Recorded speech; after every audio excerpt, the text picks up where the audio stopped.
Good morning, everyone. My name is Jeanne Dutron and I am a master's student in neuroscience. I am excited to present my research proposal today. The core motivation for our work lies at the intersection of gut health and brain development, which is highly relevant to neurodevelopmental disorders like autism spectrum disorder.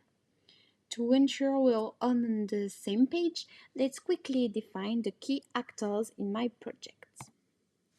First of all, the gut-brain axis. This is the constant communication highway between your intestine and your brain. What happens in your gut directly influences your brain's function. Next, the microbiota. These are the billions of beneficial bacteria living in your gut. They are not enemies, they are essential partners. They break down food and crucially produce chemical messenger called metabolites that circulate through the body. And the last one, microglia, these are the brain's unique immune cells. You can think of them as the sculptors of the brain. During development, their main job is synaptic pruning. They eliminate weak or unused neural connections to make the brain circuits faster and more efficient. Our proposal builds directly upon a key finding published in PLOS Biology in 2022 by Bruckner and colleagues using the zebrafish model. Their discovery was that the microbiota is required for normal social behavior in the fish. They showed that the bacteria communicate with the microglia to stimulate the expression of a molecular type called C1q, complement component 1q. This C1q protein is the key to synaptic pruning. You can think of it as a post-it note that microglia use to mark the unwanted neural connections.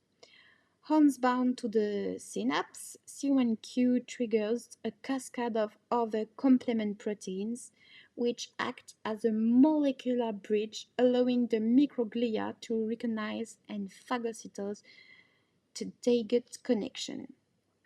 If there is no microbiota, C1q is low, pruning fails, and the social circuits remain disorganized. This leaves us with the critical scientific gap. What is the exact chemical messenger that travels from the bacteria to the microglia to turn C1q on? Finding this molecule is the key to creating targeted therapies. Based on general knowledge of gut-brain signaling, we hypothesize that the short-chain fatty acids are specific tryptophan-derived metabolites produced by the microbiota are the primary signals that directly stimulate forebrain microglia to upregulate C1q expression, thereby enabling normal neural remodeling. We will test this hypothesis using three logical and structural aims. First of all, aim 1, identify candidate metabolites. Identify the most promising chemical signals by comparing the chemical profiles of fish with and without bacteria. Aim 2, validate C1q induction in vitro. Prove that the candidate's molecule directly activates the C1q mechanism in culture microglia. And aim 3, confirm in vivo functional rescue. Show that the identified molecule alone is sufficient to correct the brain structure and the social behavior of the animal. Our approach moves from discovery to validation.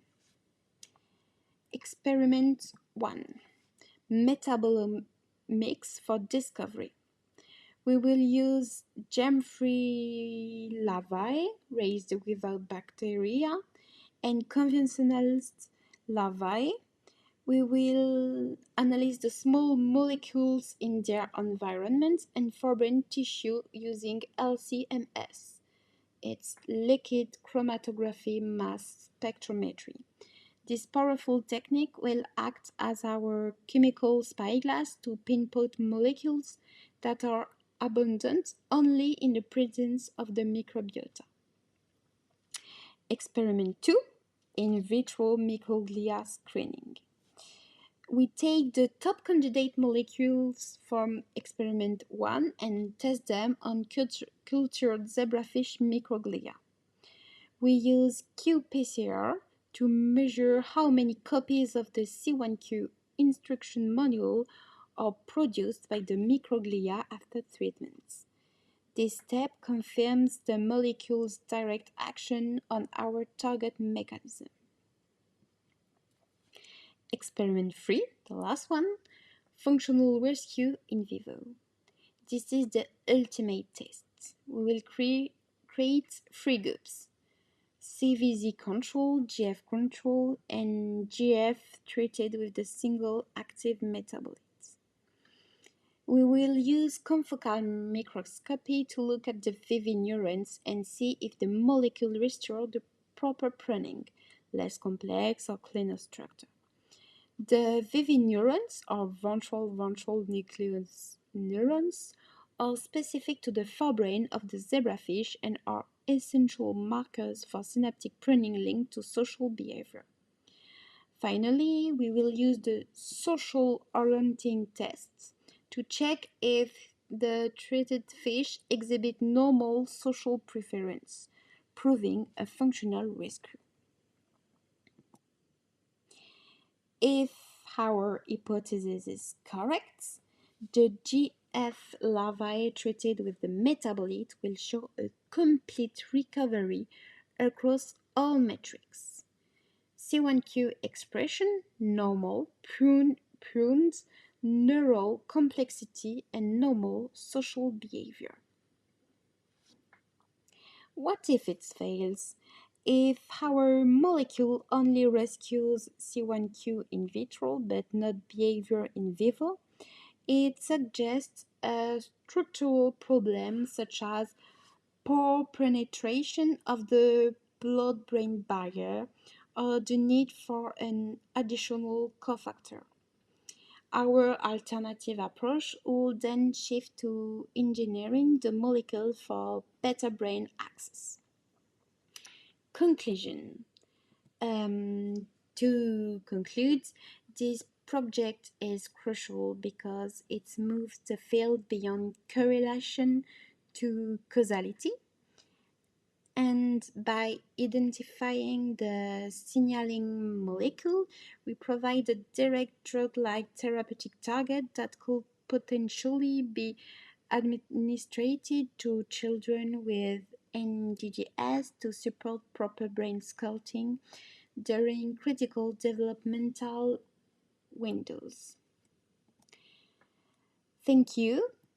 I'm now ready to answer to your question. Thank you for your attention.